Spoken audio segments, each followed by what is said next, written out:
বিদেশে এসে বাঙালি মাছ না পেলে কি হবে, বিদেশি মাছই বাঙালি স্টাইলে রান্না করে খাবো, আর সাথে লাল শাক ভাজিও করব।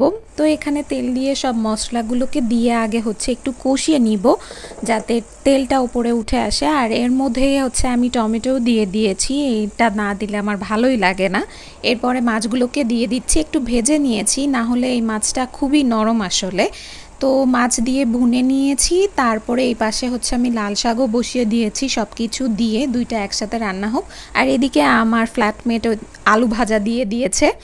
তো এর মধ্যেই আমি ভাবলাম সব হইতে থাক, আমি একটু আমার প্রেজেন্টেশনের কাজগুলো করে নিই, কারণ আমার প্রেজেন্টেশন সামনে। এই যে আমার প্রেজেন্টেশন স্লাইডস ভাইয়া রেডি করছে একটা, আমার গ্রুপমেট আর কি। তো এখন হচ্ছে আমি বসে বসে আমার স্লাইডগুলোকে রেডি করতেছি। তারপরে মেন টাইম ভাতও হয়ে গেছে, আমি এখন সব কিছু দিয়ে গরম ভাত মেখে মেখে খাবো।